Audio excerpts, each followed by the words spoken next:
5వ అధ్యాయం. ప్రకటన గ్రంథము 5వ అధ్యాయము 9-10 వచనాలు అందరం కలిసి చదువుకుంటాం. Book of Revelation chapter 5 verse 9 and 10. ఆ పెద్దలు, నీవు ఆ గ్రంథమును తీసుకొని దాని ముద్రలు విప్పుటకు యోగ్యుడవు, నీవు వధింపబడిన వాడవై నీ రక్తమిచ్చి ప్రతి వంశములోను, ఆయా భాషలు మాట్లాడే వారిలోను, ప్రతి ప్రజలోను, ప్రతి జనములోను దేవుని కొరకు మనుషులను కొని మా దేవునికి వారిని ఒక రాజ్యముగాను యాజకులుగాను చేసితివి గనుక వారు భూలోకమందు ఏలుదురని క్రొత్త పాట పాడుదురు. తిరిగి 1 కొరింథీయులకు రాసిన పత్రిక 11వ అధ్యాయం. 1 Corinthians chapter 11 verse 26 to 28, 26 నుంచి 28 వరకు కలిసి చదువుకుంటాం. 1 కొరింథీయులకు రాసిన పత్రిక 11వ అధ్యాయం 26, 27, 28 కలిసి చదువుకుంటాం. మీరు ఈ రొట్టెను తిని ఈ పాత్రలోనికి త్రాగునప్పుడల్లా ప్రభు వచ్చు వరకు ఆయన మరణమును ప్రచురించుదురు. కాబట్టి ఎవడు అయోగ్యముగా ప్రభు యొక్క రొట్టెను తినును లేక ఆయన పాత్రలోనికి త్రాగును వాడు ప్రభు యొక్క శరీరమును గూర్చి రక్తమును గూర్చి అపరాధియగును. కాబట్టి ప్రతి మనుషుడు తను తాను పరీక్షించుకున్నాడు, అలాగ చేసి ఆ రొట్టెను తిని ఆ పాత్రలోనికి త్రాగవలెను. ప్రభు సహాయం కొరకు చిన్న ప్రార్థన చేసుకుంటాం. మోకరించగలిగిన వారు మోకరించండి. తండ్రి యేసుక్రీస్తు వారి పేరిట స్తోత్రాలు చెల్లిస్తూ ఉన్నాం. నీ స్వరక్తం ఇచ్చుకున్న నీ సొత్తైన పరిశుద్ధులతో కలిసి చిన్నమందగా మీ ప్రశస్తమైన ఆశీర్వచన పాత్ర యుద్ధ చేరి ఆత్మస్వరూపమైన మిమ్మల్ని ఆత్మతో సత్యముతో ఆరాధించడానికి మీరు ఇచ్చిన కృపను బట్టి మిమ్మల్ని స్తుతిస్తూ ఉన్నాం. ఆరాధించడానికి సమయం దొరికిన వారిని బట్టి, ఆరాధించకుండా దూరంగా మిగిలిన వారిని బట్టి కూడా ప్రాధేయపరచు, తిరిగి ఆరాధించే జాబితాలో వారిని సిద్ధపరుస్తున్నామని ప్రాధేయపరచు. వాక్యం యొక్క ఉదక స్నానం చేత ఆశీర్వచన పాత్రలో యోగ్యమైన విధానంలో చేయవేసి దేహపర ఆశీర్వాదము పొందినట్లు సిద్ధపరుస్తున్నామని ప్రాధేయపరచు. రాగలిగిన నీ సొత్తైన పరిశుద్ధ జనాంగమును బట్టి స్తోత్రాలు చెల్లిస్తున్నాం. రాలేక ఆగిపోయిన వారిని కూడా జ్ఞాపకం చేసుకుని మీరు ఆకడాల్సిన ప్రతి మరో తరుణం నుంచి మహిమ పొందుతున్నామని ప్రాధేయపరచు. ప్రతి వారి హృదయాంతరంగం యొక్క అక్కర వ్యక్తిగతంగా, కుటుంబముగా, సంఘముగా చూస్తున్న దేవుడివి. మీ సంకల్పంలో, మీ నిర్ణయకాల సమయంలో వారి వారి హృదయ వాంఛను తీరుస్తూ మీ స్వారూప్యతలోనికి మారుస్తూ రమ్మని, ఈ పని పరిచర్య కొరకే ప్రయాసపడుతున్న వారిని బట్టి, పాల్పొంపులు పొందుతున్న వారిని బట్టి దేవా హృదయమారా మిమ్మల్ని స్తుతిస్తూ, అల్పుడన అయోగుడన అపాత్రుడైన నన్ను కరుణించి నా నోట నీ మాట ఉంచి నీ పరిశుద్ధులకు ప్రీతికరమైన పరిచర్య చేయడానికి సిద్ధపరచమని, తెరవబడిన ఆకాశమును మా మధ్య ఉంచమని, వ్యాధి బాధ బలహీన పరిస్థితుల్లో కుంగిన హృదయంలో ఎవరైతే ఉన్నారో మీ వాక్కు వెల్లడి అగుటతోడనే వారి హృదయాలకు, వారి ప్రాణాలకు ఆదరణ, నెమ్మది తెప్పరిల్లుట మీరు అనుగ్రహించి మహిమ పొందమని యేసుక్రీస్తు నామమున స్తుతించి ప్రార్థించి వేడుకుంటున్నాం మా తండ్రి, ఆమేన్. ప్రకటన గ్రంథము 5వ అధ్యాయము 9-10 వచనం దయచేసి ఎవరైనా చదవండి.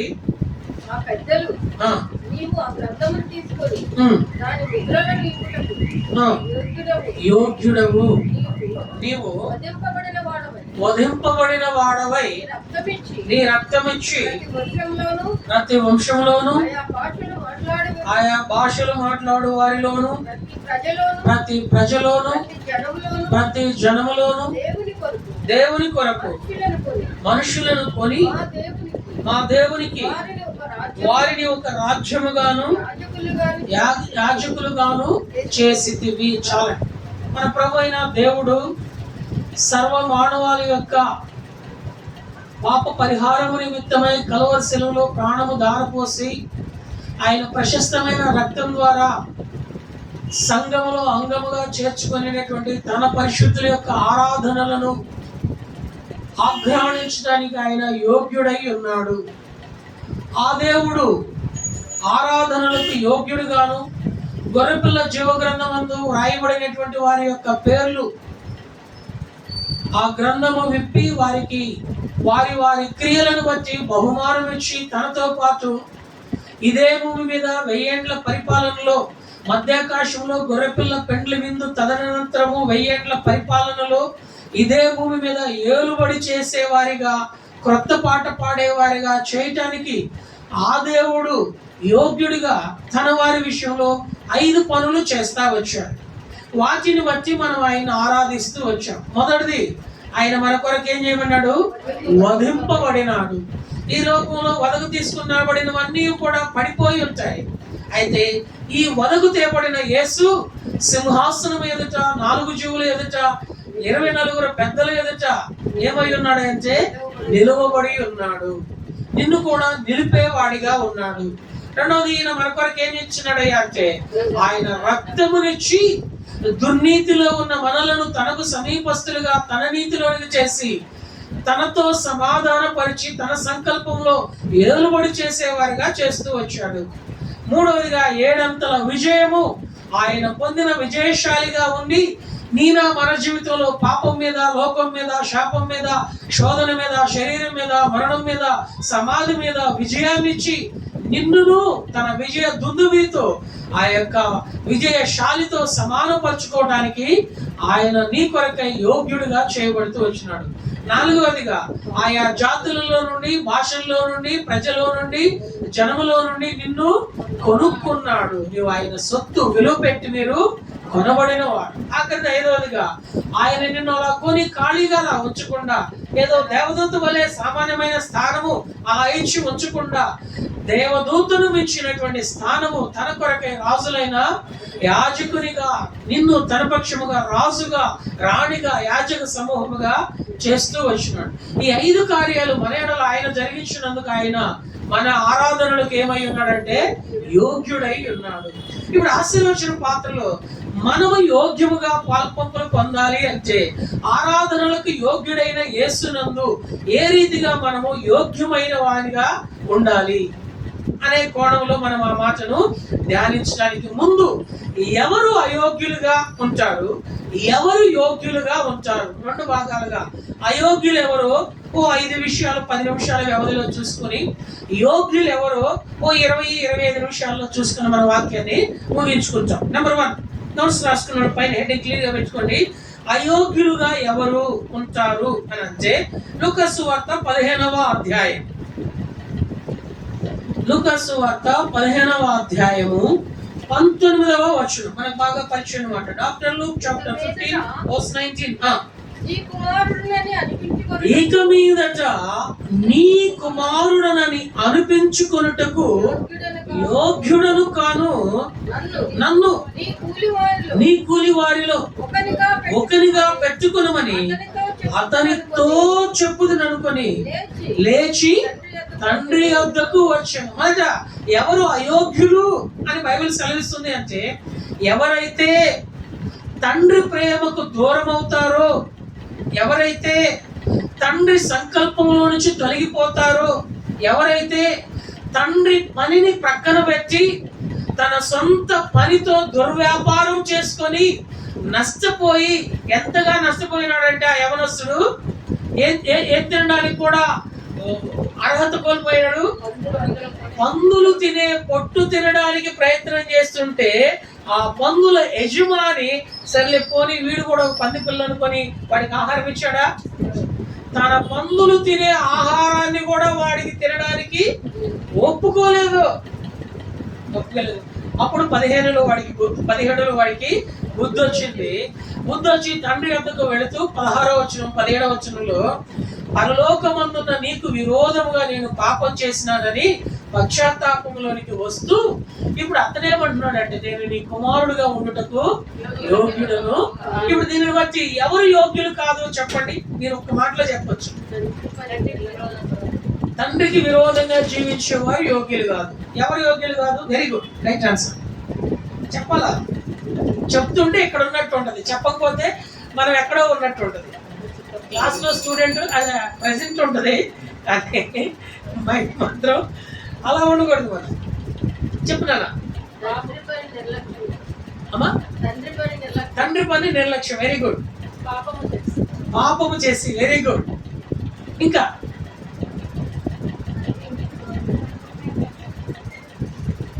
మీ అందరు చెప్పినవన్నీ కరెక్టే. నాకెందుకు చిన్న తలంపు గుర్తొస్తారు.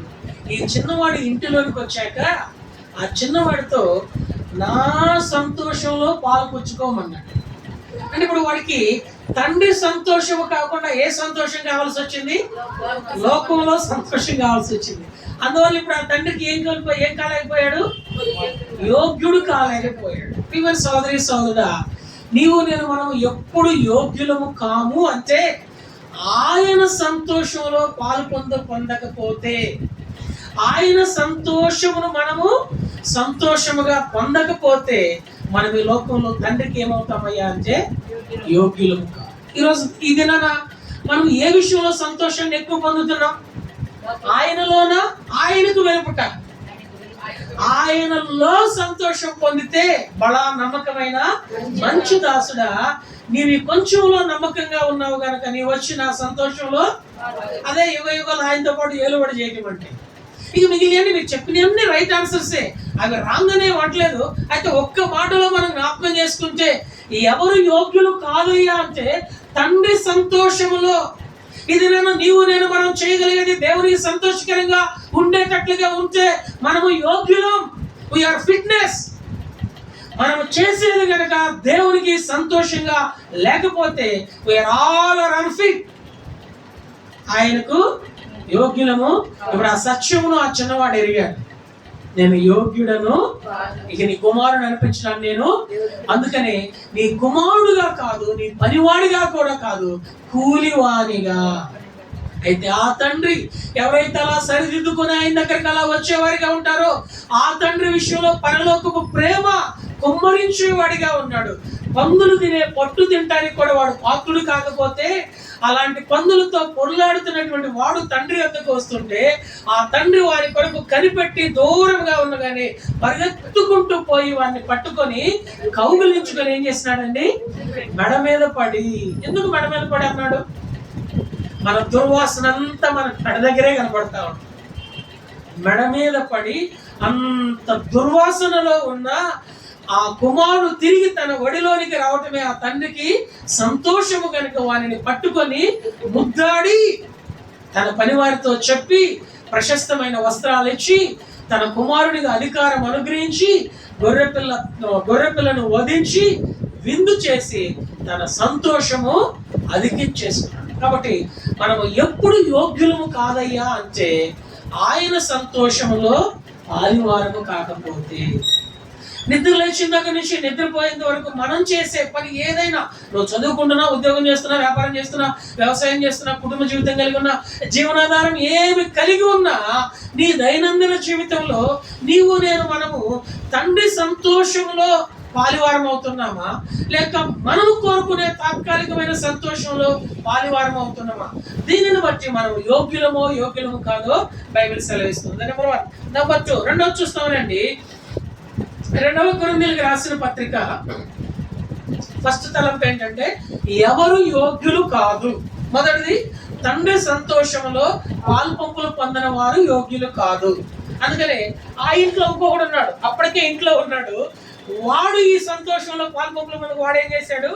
వాడికి కోపం వచ్చింది. ఎక్కడికో పోయాడు వీడిని తీసుకొచ్చి వీడికి గొర్రెపిల్ల ఇచ్చి వీడిని ఇచ్చాడు. వాడు కూడా సంతోషించవచ్చు కదా. ఇప్పుడు వాడేమయ్యాడు? వాడు అయోగ్యుడైపోయాడు. అప్పటి వరకు పాపం యోగ్యుడిగా ఉన్నాడు. తండ్రి సంతోషంలో ఆ పెద్దవాడు పాల్పంపులు పొందలేక వాడు అయోగ్యుడైపోయాడు. అక్కడ తలంపు అదే. తండ్రి సంతోషంలో నీవు నేను మనం ఏం కావాలా? కొంతమంది ఏమో మొదటి నుంచి ముగింపు వరకు చివరి క్షణం వరకు ఉంటారు, చివరి క్షణంలో జారిపోతారు. అందుకని కార్యారంభము కంటే కొంతమంది ఏమో మొదటి వారు కనబడేవారు వాడేమో అప్పటిదాకా దూరంగా ఉన్నాడు, ఎక్కడి నుంచి తండ్రి సంతోషంలో పాల్పంచుకున్నాడు. మనం ఎలా ఉన్నాం? యోగ్యులుగా ఉన్నామా? అయోగ్యులుగా ఉన్నామా? దేవుని ఉద్దేశం ఏంటంటే ఆయన యోగ్యుడు కనుక నీవును యోగ్యురాలుగా యోగ్యుడిగా ఉండి ఆయన సంతోషంలో పాల్పొందులు పొందాలని ఆయన ఏ ఒక్కరు కూడా విడిచిపెట్టబడటం ఆయనకి ఇష్టం. రెండవ చూస్తామండి, 2 Corinthians chapter 10:18. 2 కొరింథీయులకు రాసిన పత్రిక 10వ అధ్యాయము. పడద్రోహించుకు కాక మిమ్మును కట్టుటకే ప్రభువు మాకు అనుగ్రహించిన అధికారమును గురించి నేను ఒకవేళ కొంచెం అధికముగా అతిశయపడినను నేను సిగ్గుపరచబడను. నేను రాయు ప్రత్యుత్తరం వలన మిమ్మల్ని భయపెట్టవలనని ఉన్నట్లు కనబడకుండా ఈ మాట చెప్పుచున్నాను. 2 కొరింథీ 10:18. ప్రభువు మెచ్చుకొనువాడే యోగ్యుడు గాని తన్ను తానే మెచ్చుకొనువాడు. ఇది ఎలా ఉందంటే వాతావరణం సమాజంలో ప్రపంచం అంతా దేవుడు మెచ్చుకుంటున్నాడో లేదో తెలియట్లేదు, కానీ తను తానే ఏం చేసుకుంటున్నారు చెప్పాలండి, మెచ్చుకుంటున్నారు. వారి గురించి బైబిల్ చెప్తుంది, వారు యోగ్యులు మనల్ని మనం. దీన్ని ఒక మాటలో చెప్పాలంటే సెల్ఫ్ డబ్బా. వారి యోగ్యులు ఎన్నడూ కూడా నేను మన జీవితంలో యోగ్యత కలిగి ఉండాలంటే మనల్ని ప్రభువు మెచ్చుకోవాలి. మనల్ని మనము మెచ్చుకుంటే యోగ్యులను. ఆ తర్వాత ప్రభువు మనల్ని మెచ్చుకుంటున్నాడు అన్నదానికి సాదృశ్యము మన తల్లిదండ్రులు మనల్ని మెచ్చుకోవాలి. ప్రభువు మనల్ని మెచ్చుకుంటున్నాడు అన్నదానికి సాదృశ్యము మీ ఆత్మలను కాయించిన ఆత్మీయమైన తల్లిదండ్రులు, స్థానిక సేవకులు మిమ్మల్ని మెచ్చుకోవాలి. ప్రభువు మనల్ని మెచ్చుకుంటున్నాడు అన్నదానికి సాదృశ్యము సండే స్కూల్ టీచరు ఎవరిని మెచ్చుకోవాలా? సండే స్కూల్ పిల్లల్ని మెచ్చుకోవాలి. సంఘంలో ఆత్మీయమైనటువంటి ఉన్నతమైన స్థానంలో ఉన్నటువంటి పరిశుద్ధులు తోటి పరిశుద్ధులు ఏం చేయాలా? మెచ్చుకోవాలి. ఒకరినొకరు మనము మెచ్చుకునేవారు. రేపు 1000 ఏళ్ల పరిపాలనతో మనం రాబోయే ముందు ప్రతి వారిని ఆయన మెచ్చుకొని బహుమానం ఇచ్చి ఆ పరిపాలనలోనే తీసుకొస్తారు. ఆ క్రొత్త పాట వారు పాడేటట్లు చేస్తారు. కాబట్టి ఎవరు అయోగ్యులయ్యా అంటే తనని తాను మెచ్చుకునేవారు అయోగ్యులు. సెల్ఫ్ డబ్బా అనేది. అందుకని లోకస్వార్థ 18:3 ఇద్దరు ప్రార్థన చేయడానికి వచ్చి ఒకరు ప్రార్థన చేస్తా ఉన్నాడు. ఎవరు ప్రార్థన చేస్తున్నాడు? వీడిలాగా నేను ఉపవాసం ఉండి వాడు ఉంటే ఎందుకు ఉండకపోతే నువ్వు ఉంటున్నావా లేదా చెప్పు. నేను వాడితో పోలికి ఎందుకు కదా? అది సెల్ఫ్ డబ్బా. ఒక చిన్న కథ చెప్తాను, మీరు ఎలా ఉంటారు. ఈ రోజుల్లో కదా, పాత రోజుల్లో ఓ ఊర్లో భూస్వామి ఉన్నాడు. ఆయన ఊర్లో వాళ్ళందరికీ వారి వారి సమస్యల కోసం వస్తే వారి సమస్యలన్నీ పరిష్కారం చేస్తూ ఉంటాడు. అది ఆయనకి ఇష్టం. అలా ఒకరోజు ఇంట్లో కూర్చున్నాడు. పక్కనే ల్యాండ్ లైన్ ఫోన్ ఉంది. ఆ ఫోన్ దగ్గర కూర్చున్నాడు. వరుసగా అందరూ నిలబడ్డారు. అయ్యగారు నాకు అది కావాలి, అయ్యగారు నాకు ఇది కావాలి అని ఆయన దగ్గరకు వచ్చి అది ఇది అడిగి తీసుకుని వెళ్ళే వాళ్ళు అందరూ వచ్చి వెళ్తారు. వాళ్ళకి అడిగిన ఎలా చేస్తాను. మినిస్టర్ మాట్లాడతాను పోరా, రేపు కూతురు పెళ్లికి ఒక 50 లక్షలు పంపిస్తాను పోరా, 1 ఎకరం తీసుకోపోరా అని వాళ్ళు అడిగిందంతా చెప్పుకుంటూ పోతా ఉన్నాడు. ఒక ఆయన వచ్చి, సార్ ఇప్పుడే మాట్లాడాలి సార్ మినిస్టర్ గారితో అంటే ఫోన్ తీసుకొని పలానా మినిస్టర్ మినిస్టర్ మా వాడు వస్తున్నాడు, మా వాడికి పని చేసి పెట్టు, వితిన్ డేస్లో అయిపోవాలి ఆ పని. సరే సార్ సరే సార్ చేసి పోరా పో, నీ పని అయిపోతుంది పో అన్నాడు. అట్లా అందరూ అయిపోయారు. ఈ ఫోను మాట్లాడించిన ఆయన కూడా వెళ్ళిపోయాడు. వెనక ఒక ఆయన అలాంటి అమాయకోకుండా ఉంచున్నాడు. నీకేం కావాలయ్యా అన్నాడు. ఏం లేదు సార్, మీ ఫోన్ డెడ్ అయిందని 6 రోజుల క్రితం కంప్లైంట్ వచ్చింది, మీ ఫోన్ బాగు చేయడానికి వచ్చింది సార్. అంటే ఇప్పుడు వరకు ఈయన ఏ ఫోన్తో మాట్లాడాడు? డెడ్ అయిన.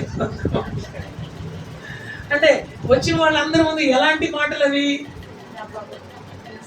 సెల్ఫ్ డబ్బా కదండి. ఇలా ఎక్కువైపోతున్నారు. అంతా ఎక్కడ చూసినా వాతావరణం అలా అవుతుంది. వీరు దేవునికి ఏం కాలయ్యా అంటే బైబిల్లో రాయబడింది, నీవు నేను అవునంటే రండి బ్రదర్ కూర్చోండి, ఇటు చైర్లో కూర్చోండి, వేరే బ్రదర్ సిస్టర్స్ గమనించి బ్రదర్స్ గమనించి ప్రకారం మీరు అడ్జస్ట్ చేసుకుంటారు. నువ్వు కూర్చోండి. కనుక రెండవది, మనము అయోగ్యులం ఎప్పుడవుతామయ్యా అంటే సెల్ఫ్ అతిశయము లేక లేనిది డంబముగా పలుకుడు ద్వారా. మూడోది చూస్తానండి, మత్తయి సువార్త 10వ అధ్యాయం. మత్తయి సువార్త 10వ అధ్యాయం 11, 12, 13 వచనాలు. Matthew's Gospel chapter 10 verse 11 to 13. మరియు మీరు ఏ పట్టణంలోనైనా గ్రామంలోనైనా ప్రవేశించినప్పుడు అందులో ఎవడు యోగ్యుడు విచారణ చేసి అక్కడ నుండి వెళ్ళు వరకు అతని ఇంటినే బస చేయుడి. ఆ ఇంటిలో ప్రవేశించుతూ ఆ ఇంటి వారికి శుభమని చెప్పుడి. ఆ ఇల్లు యోగ్యమైనదై మీ సమాధానమును దాని మీదకు వచ్చును. ఈ 3 వచనాలతో మనం తీసుకునే తలంపు ఏంటంటే, ఎప్పుడైతే మీరు దేవుని సేవకుని ద్వారా మీ ఇంటికి వచ్చినప్పుడు, దేవుని మాట మీకు చెప్పబడుతూ ఉంటుందో, దేవుని ఇంటిలోనికి మీరు వచ్చినప్పుడు, దేవుని వాక్యము ద్వారా దేవుని సేవకుడు మీ క్షేమం కొరకు ఒక మాట చెప్తా ఉంటారు. ఆ మాటను మీరు స్వీకరిస్తే, మీరు యోగ్యులైతే ఆ మాటను ఏం చేస్తారట? స్వీకరిస్తారు. అప్పుడు దేవుని సమాధానము మీ మీదకి వస్తుంది. అందుకని అక్కడ రాయబడింది, ఏ ఇల్లు యోగ్యమైనదో వారి మీదకి మీ సమాధానము వచ్చు.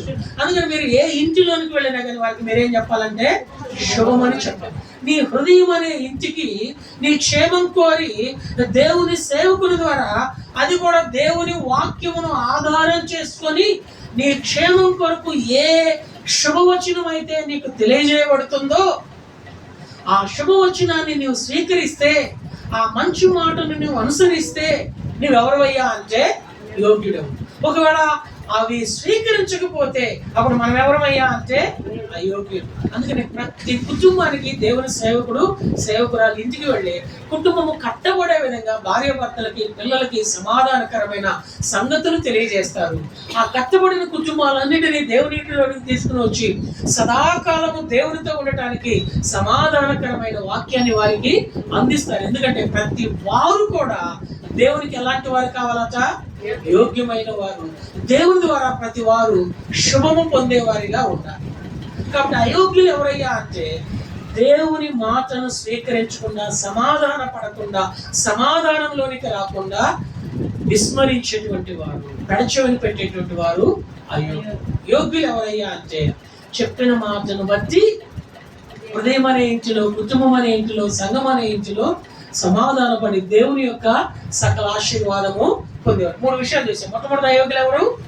తండ్రి సంతోషంలో పాల్పొంగులు పొందినవారు. రెండోది అయోగ్యులు ఎవరు? తను తాను హెచ్చించుకుంటూ మాట్లాడుకునేవారు. మూడవది అయోగ్యులు ఎవరు? దేవుని మాటను గడచుని పట్టి సమాధానం పొందకుండా ఉండేటువంటి వారు. నాలుగోది ఎవరో చూస్తున్నారండి, 1 కొరింథీయులకు రాసిన పత్రిక 15వ అధ్యాయం 9వ వచనం. 1 Corinthians chapter 15 verse 9.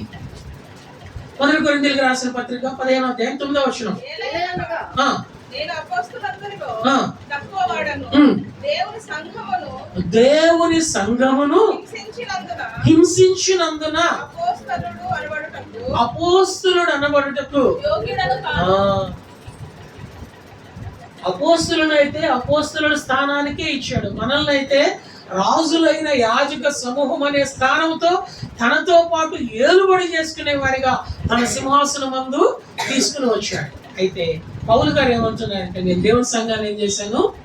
హింసించాను, కనుక నేను యోగ్యుడను. ప్రియమైన సోదరి సోదరుడా, ఆ సంఘం యొక్క సార్వత్రిక సంఘం యొక్క నమూనా స్థానిక సంఘం, సార్వత్రిక సంఘం యొక్క నమూనా నీ కుటుంబం, సార్వత్రిక సంఘం యొక్క నమూనా నీ హృదయంలో నీవు దేవునికి కలిగే ఆ సహవాసం, నీ హృదయ అంతరంగపు పరిశుద్ధతను, నీ కుటుంబం యొక్క స్థితిగతిని, స్థానిక సంఘమును ఏం చేయకూడదు? హింసించకూడదు. హింసించే వాళ్ళు కనబడతారా? 4 గదుల మధ్య హింసించి బయటకు వచ్చి నవ్వుతూ పాడబడతారు, యేసు నీ ప్రేమ అని పాడబడతారు. సంఘాన్ని హింసించే వారందరూ కూడా ఆయనకు యోగ్యులు. ఆఖరిది 5వది 1 రాజుల గ్రంథం 1వ అధ్యాయం 52వ వచనం. 1 రాజుల గ్రంథం 1వ అధ్యాయం 52వ వచనం. సొలొమోను ఈ నాకు సెలవిచ్చెను, అతడు తన్ను యోగ్యునిగా అగుపరచుకొనిన ఎడల తన్ను యోగ్యునిగా అగపరుచుకుని ఎడల అతని తల వెంట్రుకలలో ఒకటైనను ఆ, క్రింద పడదు గాని ఉమ్, అతని యందు అతని దౌష్ట్యము కనబడిన ఎడల అతనికి మరణశిక్ష వచ్చునని సెలవిచ్చి, రాజైన దావీదు అవసాన కాలం ముందు పడక మీదకి వచ్చాక దావీదు తర్వాత దేవుడు నిర్ణయించిన రాజు ఎవరయ్యా అంటే సొలొమోను. కానీ దావీదు కుమారులో ఒక కుమారుడు అయినటువంటి అదోనియా వచ్చి తనకు తాను రాజుగా ప్రకటించుకున్నాడు. ఇప్పుడు సొలొమోనుని దావీదు రాజుగా ప్రకటించిన తర్వాత అదోనియా భయపడిపోతా ఉన్నాడు. అదోనియాకి సొలొమోను ఈ రీతిగా తెలియజేస్తా వచ్చాడు, తన యందు దౌష్ట్యము గనక కనబడినట్లయితే అతడు మరణశిక్షకు పాత్రుడు, యోగ్యుడు కాడు. దౌష్ట్యము కనబడని ఎడల వాడెవరయ్యా అంటే యోగ్యుడు, బతికినంత కాలం బతుకుతాడు. కాబట్టి దీన్ని బట్టి ఐదవదిగా ఎవరు అయోగ్యులయ్యా అంటే దేవుడు నిన్నుంచిన స్థలములో, అది ఉద్యోగమైనా, చదువైనా, వివాహ జీవితమైనా, ఆత్మీయ జీవితమైనా, సేవా జీవితమైనా, నిన్నుంచిన స్థలములో, నిన్నుంచిన స్థానములో ఆ స్థానానికి, ఆ పనికి నీవు దౌష్ట్యం అంటే దుర్మార్గం లేక ఆ పనిని పాడు చేసే పరిస్థితి కల్పిస్తే అయోగ్యులు. ఇప్పుడు చదువుకున్న పిల్లలు ఉన్నారు, మీ పని ఏంటి? మీ తల్లిదండ్రులు రక్తమును చెమటగా మార్చి నిన్ను స్కూల్కి, కాలేజ్కి, యూనివర్సిటీకి ఎందుకు పంపిస్తున్నారు? కాని పని చేయటానిక, కావలసిన పని చేయటానిక? ఆ పని చేయకపోతే నీలో ఏమున్నట్టు? దౌష్ట్యం, దుర్మార్గం ఉన్నట్లు. అలాగే దేవుడు నిన్ను ప్రేమించి నిర్ణయకాల సమయంలో జీవనాధారం, ఉద్యోగం, అది చిన్నదైనా పెద్దదైనా, స్టేట్ గవర్నమెంట్ అయినా, సెంట్రల్ గవర్నమెంట్ అయినా, నేషనల్ అయినా, ఇంటర్నేషనల్ అయినా, ఎంఎన్సి కంపెనీ అయినా, సామాన్యమైనదైనా, దేవుడు నిన్ను ప్రేమించి ఒక పనిని అప్పగిస్తే ఆ పనిలో నీవు ఎలా ఉండాలయ్యా అంటే ధన్యుడుగా ఉండాలి. పోతీఫర్ ఇంత ఏసేపు ఉన్నప్పుడు పోతీఫర్ ఇల్లు ఏమైందంటే ఆశీర్వదించబడింది. అంతే తప్ప నీవు నేను మనం చేసే పనిలో మన పని యజమానునికి, పరలోకమందున్న దేవునికి దౌష్ట్యము, నష్టము కలిగించే వారిగా ఉండకూడదు. అదోనియాతో అదే చెప్తా ఉన్నాడు, వానిలో దౌష్ట్యము కనబడితే వాడు ఆ దినాన్ని, అంటే సొలొమోను సింహాసనాన్ని ఏం చేయాలనుకున్నాడు? పాడు చేయాలనుకుంటే మాత్రం వాడు చచ్చిపోతాడు, వాడు యోగ్యుడు. ఇది నిన్ను ప్రేమించి నీ తల్లిదండ్రుల ఒడిలో నిన్ను ఉంచాడు దేవుడు. నీ వల్ల నీ ఇంటికి దౌష్ట్యం కలుగుతుందా లేక క్షేమం కలుగుతుందా? దేవుడు నిన్ను ప్రేమించి తన సంఘములో అంగంగా చేర్చాడు దేవుడు. నీ వల్ల సంఘానికి క్షేమం కలుగుతుందా, క్షామం కలుగుతుందా? దేవుడు నిన్ను ప్రేమించి నీ అన్నవారిని నీకు ఇచ్చాడు దేవుడు. వారి ఎడల నీ నా వైఖరి ఎలా ఉంది? దేవుడు నిన్ను ప్రేమించి నీ యొద్దకు సేవకులను పంపించాడు. వారి ఎడల మన వైఖరి ఎలా ఉంది? దేవుడు నిన్ను ప్రేమించి సాటి విశ్వాసుని నీ దగ్గరికి పంపించాడు. నిన్ను నమ్మి నీ దగ్గరకు ఒక విశ్వాసుని పంపించాడు, నీ ద్వారా మేలు పొందుతారు అని. నిన్ను నమ్మి దేవుడు నీ దగ్గరికి సాటి మనిషిని పంపించాడు, ఎందుకంటే నీ ద్వారా వారు ఏం కావాలని? ఆదరించబడాలని. నిన్ను నమ్మి దేవుడు నీకు పనిని అప్పగించాడు. అదోనియా వలె దౌష్ట్యం గనక మనలో ఉన్నట్లయితే యోగ్యులము. ఈ 5 సంగతులు కలిగిన వారు, ఈ 5 లక్షణాలు కలిగిన వారు యోగ్యులు కాదు. ఒకసారి గుర్తు చేస్తారు. మొట్టమొదటి తండ్రి సంతోషంలో పాలు పంచుకునే వారు అయోగ్యులు. రెండోది ఏంటండి? తనను తాను హెచ్చించుకుంటూ అతిశయంతో డంబపు మాటలు మాట్లాడేవారు అయోగ్యులు. మూడోది ఏంటండి? సమాధానం. దేవుని వాక్యము మనతో మాట్లాడుతున్నప్పుడు కూడా సమాధానము పొందకుండా ఉన్నటువంటి వారు అయోగ్యులు. మూడోది ఏంటండి? నాలుగోది ఏంటండి? సంఘమును హింసించేవారు లేక నీతో ఉన్న సహవాసమును కలవరపరిచేవారు అయోగ్యులు. ఐదోది ఏంటండి? దౌష్ట్యం, దుర్మార్గం. నిన్నుంచిన స్థలంలో క్షేమము కాకుండా క్షామము కలుగు చేస్తుంటే వారు అయోగ్యులు. అందుకని దేవుని సేవలో మేము ఇప్పటివరకు ఎక్కడున్నా కానీ అప్పగించిన ప్రజల యొక్క క్షేమము నిమిత్తమే ప్రయాసపడతామే తప్ప మీరు బాగుంటే మేము సంతోషిస్తాం, మీరు వర్ధిల్లితే మాకు ఆనందం. భౌతికంగా నా కన్న పిల్లలు వర్ధిల్లితే తండ్రిగా ఎంత ఆనందమో, ఆత్మీయంగా మీరు దేవుని ఆరాధిస్తుంటే, దేవునిలో వర్ధిల్లుతుంటే అంతే ఆనందం. ఒకవేళ ఈ మనసు నాలో దేవుడు చూడకపోతే చివరికి ఏ క్యాలిక్యులేషన్ లో తీసుకుని వెళ్తాడంటే యు ఆర్ అన్ఫిట్, నీవు యోగ్యుడవు. ఇది తెలిసి కూడా మీ విషయంలో నేను అంత జాగరూకుడు కాకపోతే నరకానికి వెళ్ళడానికి ఎంత ధైర్యం అండి నాలాంటికి. అందుకని పదే పదే ఫోన్లు చేయాలన్నా, ప్రార్థన చేయాలన్నా, పలకరించాలన్నా ఫాలో చేస్తుంది కూడా అందుకే. ఈ 5 లక్షణాలు మనలో లేకుండా యోగ్యముగా, ఎందుకంటే ఆయన ఎవరు? యోగ్యుడు. యోగ్యముగా ప్రభు బలంలోనికి. అలాగైతే యోగ్యుని యొక్క లక్షణాలు ఎలా ఉన్నాయి? సమయహద్దుబాటులో 5 చూసుకొని మనం ఆశీర్వచన పాత్ర ఎందుకు వస్తాం. చూడండి, ఎస్తేరు గ్రంథం 1వ అధ్యాయం 19వ వచనం. ఎస్తేరు గ్రంథం 1వ అధ్యాయం 19వ వచనం. రాజులకు సమధి అయిన వస్తీ రాజైన అహష్వేరోషు సన్నిధికి ఇంకనూ రాకూడదని భయంకరుని యొక్క ఆజ్ఞ రాజాజ్ఞ పుట్టవలెను. అది తప్పకుండా నట్లు పారసీకులకు మాదీయులకు న్యాయం చొప్పున నిర్ణయింపవలెను. మరియు వస్తీ కంటే యోగ్యురాలిని రాణిగా తాము చేయవలెను. చాలండి. అహష్వేరోషు రాజు ప్రభు అయిన దేవునికి సాదృశ్యంగా ఉన్నాడు. హేగే పరిశుద్ధాత్మ దేవునికి సాదృశ్యంగా ఉన్నది. ఈ వస్తీ ఇశ్రాయేలు జనాంగానికి లేక వధువు సంఘానికి సాదృశ్యంగా ఉంది. అయితే ఈ రాజు తండ్రి అయిన దేవుడు తన విందుశాలకు పిలిచాడు వస్తీని, అంటే ఇజ్రాయేలు జనాంగాన్ని లేక దేవుని సంఘాన్ని. మీరు వచ్చి ఆహారం పుచ్చుకొని బలపడి అని పిలిచాడు. ఇప్పుడు రాజు పిలిచినప్పుడు వస్తీ రాని లేక వధువు సంఘం లేక ఇజ్రాయేలు రావాలా వద్దా? రావాలి. అయితే వచ్చిందంటే ఆమె రాకపోగా ఏమని అన్నదంటే, నా చెలికత్తెలతో నేను వేరొక విందు పెట్టుకుంటున్నాను అది. ఆయన సిద్ధపరిచిన విందు కాకుండా నీవు వేరొక విందు సహవాసం. అప్పుడు అక్కడ చేరువచ్చిన సామంతులు 120 సంస్థానాలలో ఉన్న మంత్రులందరూ వచ్చి, రాజా ఇది ఎంత దౌష్ట్యము, రాణినే రాజు పిలిస్తే రాకపోతే ఇంకా పురుషులకి స్త్రీల దగ్గర ఏమైనా గౌరవం మర్యాద ఉంటుందా? ఏ పురుషుడైనా తన భార్యను పిలిస్తే లెక్క చేస్తుందా? కాబట్టి దీనికి తగిన శాస్తి మాత్రం జరగాల్సిందే. ఇప్పుడు ఈమె రాణిగా ఉండటానికి యోగ్యురాలు, ఈమె స్థానంలో ఎవరు రావాలా? యోగ్యురాలు రావాలి. ఈ స్థానంలో ఎవరు రావాలా? యోగ్యురాలు రావాలి. 127 సంస్థానాల మీద దండోర వేస్తే 127 దేశ సంస్థానాలు అంటే దేశం, 127 దేశాలలో నుంచి కన్యకలైన వారందరూ పిలువబడ్డారు. పిలువబడి హేగే వర్షములో వారు సంవత్సరం పాటు 6 నెలలు పరిమళ తైలాలతో పరిశుద్ధతలోనికి రాగలిగిన తర్వాత రాజు సన్నిధికి వెళ్ళాలి. ఆ క్రమంలో ఎస్తేరు కూడా తీసుకొని రాబడింది. ఎస్తేరు యొక్క అసలు పేరు ఏమిటయ్యా అంటే అద్దస. ఆమె అనాథ, తల్లిదండ్రులు లేరు. కనీసం ఆ రాణి పోస్ట్కి ఉద్యోగానికి అప్లై చేసుకోవడానికి అప్లికేషన్ పెట్టడానికి కూడా ₹100 డబ్బులు లేవు.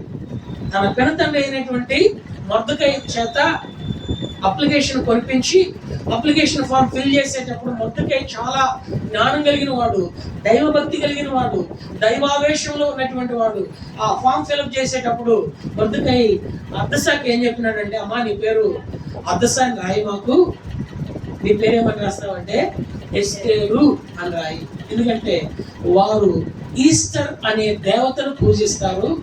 ఈ పేరు కనుక నీకు పెట్టబడితే వారి దేవత పేరు నీకున్నది కనుక నీ మీద ఏమైనా దయ ప్రాప్తిస్తుందేమో అని పేరు మార్చాడు. సరే, ఆమె ఉద్యోగానికి అప్లై చేసుకుంది. ఆ ఉద్యోగానికి అప్లై చేసుకున్న తర్ఫీదు దినాలలో కూడా తన పెనతండ్రిగా ఉన్నటువంటి మొర్దెకై యొక్క మాటకు విధేయత చూపుతూ ఉంది. ఎవరి వశానికి అప్పగించబడిందో హేగే వశములో హేగే ఏదైతే వస్త్రాలు ఇచ్చాడో ఆ వస్త్రాలతోనే రాజు సన్నిధికి వెళ్ళింది. మిగిలిన స్త్రీలందరూ కూడా నాకు అది కావాలా, నాకు ఇది కావాలా, నాకు ఇది కావాలని కావాలని కోరుకుంటూ వచ్చాడు. కానీ వస్తే ఎస్తేరు చూడండి, 2వ అధ్యాయం 15వ వచనం చివరి భాగం. ఎస్తేరు రాజు నొద్దకు వెళ్ళుటకు వంతు వచ్చినప్పుడు స్త్రీలను కాయు రాజు యొక్క క్షముడైన హేగే నిర్ణయించిన అలంకారములు గాక ఆమె మరి ఏమీ కోరలేదు. ఎస్తేరును చూచిన వారందరికీ ఆమె యందు హేగే ప్రతి ఒక్క కన్యకకు వాని స్థితిని బట్టి తలాంతులు ఇస్తా ఉన్నాడు, అలంకరణ ఇస్తా ఉన్నాడు. మిగిలిన వాళ్ళందరూ కోరుకుంటా వచ్చారు. అయితే ఎస్తేరు మాత్రము హేగే ఇచ్చింది తప్ప మరేది కూడా కోరలేదు. ఎస్తేరు చూడగానే అందరికి ఏం కలిగింది? మందిరంలో కూడా కొంతమందిని చూడగానే అందరికి దయ కలుగుతుంది, కొంతమందిని చూస్తే కోపం వస్తుంది. ఇంట్లో కూడా 4 పిల్లలు ఉంటే ఒకటి చూస్తే అందరికి ఏం కలుగుతుంది? దయ కలిగింది. ఇంకొకటి చూస్తే ఏమొస్తుంది? కోపం వస్తుంది. ఇక్కడ కూడా ఎస్తేరు చూడగానే అందరికి ఏం కలిగింది? ఆ మాట ప్రత్యేకంగా రాశాడు పరిశుద్ధాత్మ దేవుడు. అందరికీ ఆమెను చూస్తే దయ కలిగింది. మిగిలిన వాళ్ళందరికీ ఏమొచ్చి ఉంటుంది? మిగిలిన కనికలు అందరం చూస్తే మిగిలిన వాళ్ళందరికీ ఏమొచ్చి ఉంటుంది?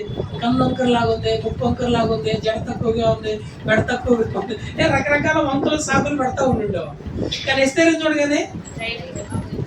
ఎస్తేరుని చూడగానే ఆ దయ రావడానికి కారణం ఏమిటయ్యా అంటే, రాజుకి ఎలా ఉంటే ఇష్టమో ఎవరికి తెలుసు?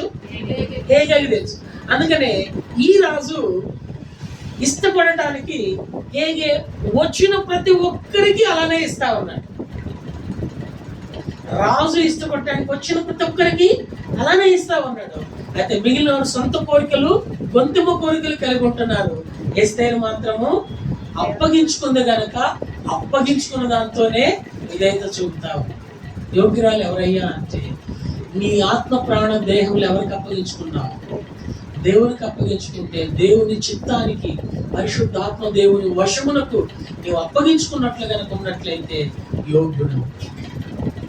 నేను ఓ రోజు తిరుపతి కచేరీకి వెళ్ళినప్పుడు, దాదాపుగా 15 16 సంవత్సరాల క్రితం వెళ్ళినప్పుడు అక్కడ ఒక అక్క ఆరాధన చేసింది. స్పష్టంగా 2 చేతులు జోడించి మోకరించి ఏమైనా ఆరాధన చేసిందంటే, ఏమిచ్చి నీ రుణాన్ని తీర్చగలను ప్రభు, ఏమీ లేని దాననే. అసలు ఆ మాట అంటే ప్రాణం చచ్చిపోయింది. ఎంత పెద్ద పట్టణంలో ఏమీ లేని వాళ్ళు కూడా ఉన్నారా అని. జనరల్గా నా స్థానిక నాకు అప్పగించిన సంఘంలో నేను మోకరించి అందరం చూస్తా. ఎక్కడికైనా పరిచర్యకి వెళ్తే సేవకులు చూసుకుంటే నేను పక్కన కూర్చుంటాను. ఆ మాట అనేసరికి సేవకుడు అనిపించుతోటి, అన్న ఈ ఆరాధన చేస్తున్న అక్కడ ఎవరినో చూడాలనుకుంటున్నానని అలా మోకాళ్ళ మీద ఉండి చూస్తే అవి 2 చేతులు, ఇటు 4 ఏళ్ళు కుంగరాలు ఉన్నాయి, ఇటు 4 ఏళ్ళు కుంగరాలు ఉన్నాయి, ఇటు నడన బంగారు దండలు ఉన్నాయి. అది ప్రార్థన చేస్తుంది, ఏమీ లేని దానని ఆరాధన చేస్తుంది, ఏమీ లేని దానని. అసలు ఆ మాట వింటుంటే ప్రాణం చచ్చిపోతుంది. పరిస్థితి చూస్తేనేమో ఫుల్ దండిగా ఉన్నాయి. ఇది కాదు అప్పగించుకోవడం, ఇది కాదు ఏమీ లేదు. ఇంకా కొంతమంది ఆరాధన చేస్తారు, ఏమీ లేని దాననే నన్ను నేనే, ఏమి లేని వాడనే నన్ను నేనే నీకు అప్పగించుకున్నాను అంటారు. వాళ్ళని చూడగానే ప్రాణం ఏమన్నా బగురిసిపోతున్నా, ఇంత చక్కగా అర్పించుకొని ఆరాధన చేస్తున్నారా. తర్వాత వారంలో 4 రోజుల తర్వాత 2 రోజుల తర్వాత హౌస్ సిస్టమ్ ఏంటంటే తలుపులు కిటికీలు అన్నీ మూసేసి రిమోట్ పట్టుకొని తిప్పుతూ ఉంటారు. ఎవరికి అప్పగించుకున్నట్టు అర్థం కాలేదా?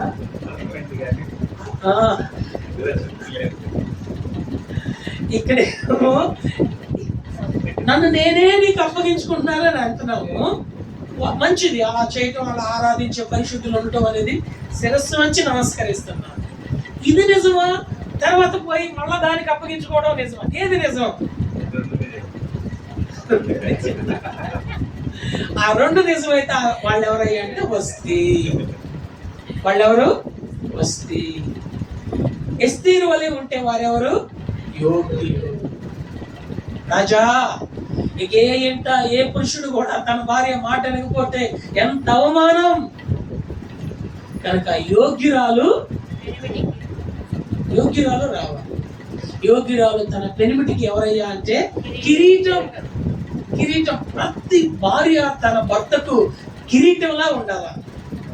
ప్రతి స్థానిక సంఘం మన పెండ్లి కుమారుడైన యేసుక్రీస్తు వారికి కిరీటముగా ఉండాలి. కిరీటం పెట్టుకొని ఎలా నడుస్తాం? టీవీఎస్ అప్పుడు పిల్లలను చూస్తే టీవీగా నడుస్తారు. కిరీటం పెట్టకపోతే ఆడు మొహం అంతా వాడిపోయి తోటకూరలాగా అయిపోతాడు. అదే కిరీటం కనుక పెడితే ఎక్కడ లేని ధైర్యం వస్తుంది వాడికి. కిరీటం పెట్టగానే ఎలా ఉంటాడు? యేసుతో టీవీగా నువ్వు పోదాం అంటాడు. టీవీగా కాదు నాయన, టీవీగా. ఈ పాటను ఏం చేశారంటే మార్చేసుకున్నాడు. టీవీ వేరు, టీవీ వేరు. కదండి. సండే స్కూల్ పిల్లలకే ఆ కిరీటం ఉంటే అంతుంటే నీవే నీ రాజైన యేసుక్రీస్తు వారికి కిరీటంగా ఉంటే ఇక నీ కొరకు నీ రాజు ఎలా వస్తాడు? తెల్లని గుర్రం ఎక్కి నీ కొరకు కొనుక్కోవటానికి తీసుకుని రావడానికి రానాయి. అలా రావాలి అంటే నీ యజమాని నీతో మాట్లాడుతున్నప్పుడు వస్తీ వలె కుంటి సాగు చెప్పకుండా, ఇక్కడ మనం తీసుకున్న మాట ఏంటంటే ఎస్తేరు కుంటి సాగు ఏమి వస్తీ ఏం చేసింది? కుంటి సాగు చెప్పు.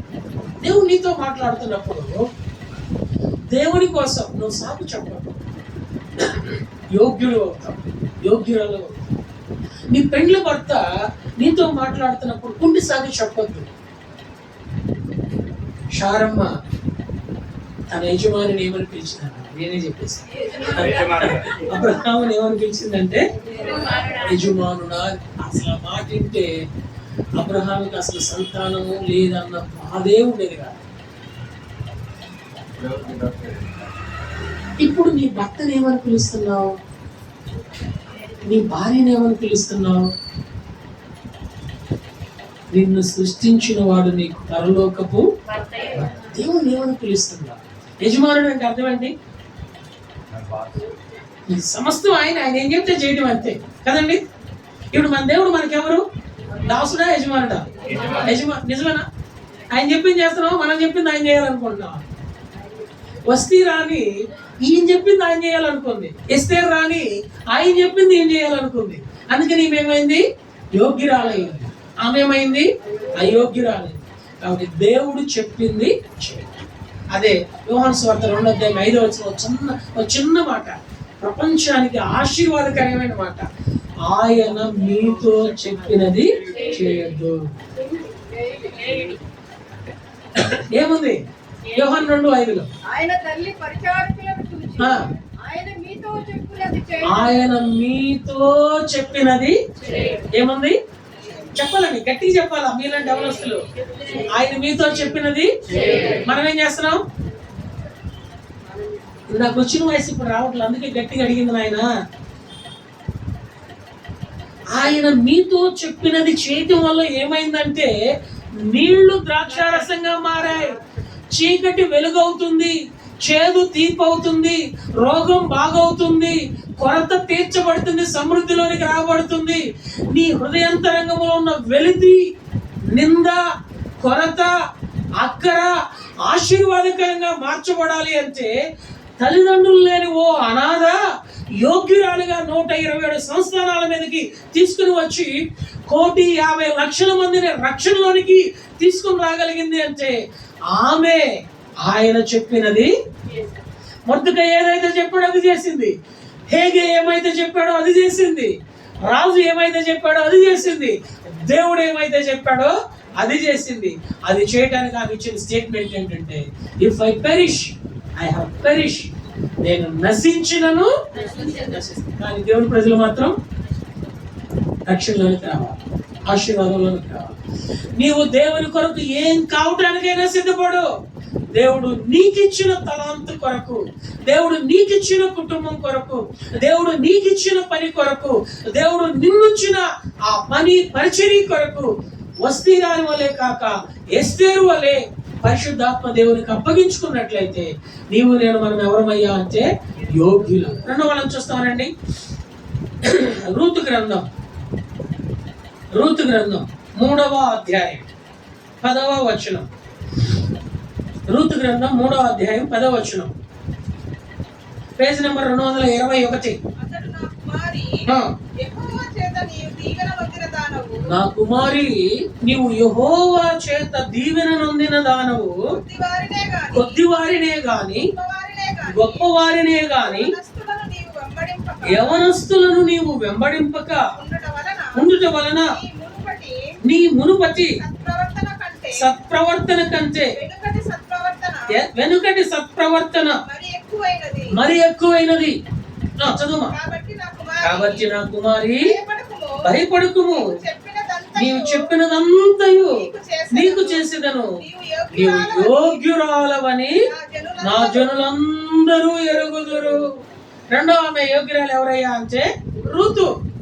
రూతు గురించి బోయజ్ పలుకుతున్నటువంటి మాటలు ఏమిటయ్యా అంటే, నా కుమారి నువ్వు దీవెన నొందిన దానవు, యెహోవా వలన నీవు ఆశీర్వదించబడిన దానవు. కారణం ఏంటంటే నీ మునుపటి ప్రవర్తన కంటే ప్రస్తుతపు ప్రవర్తన ఎలా ఉంది?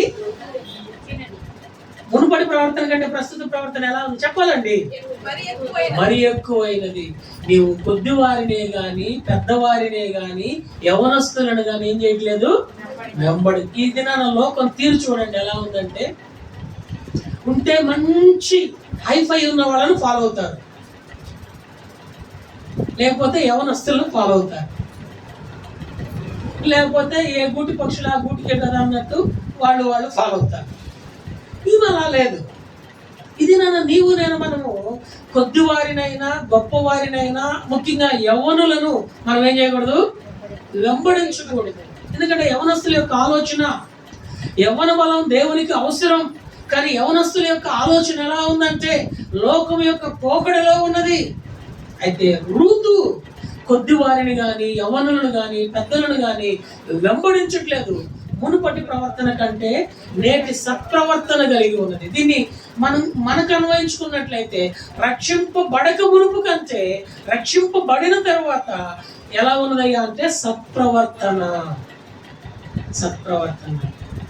రక్షించబడక మునుపు కొంతమందిని అంటా ఉంటారు, అరే వీడు మారుమర్స్ పొందక ముందే బాగున్నాడు, వీడు మారుమర్స్ పొందిన తర్వాత మరీ పాడైపోయినట్టు, వీడు మందిరానికి వెళ్ళక ముందే బాగున్నాడు, మందిరానికి వెళ్ళిన తర్వాత మరీ పాడైపోయాడు, వీడికి పెళ్లి కాకముందే బాగున్నాడు, పెళ్లి మరీ అసలు మమ్మీ డాడీని మర్చిపోయాడు, వీడు చదువుకోకముందే బాగున్నాడు, వీడికి ఉద్యోగం రాకముందే బాగున్నాడు అంటా ఉంటారా?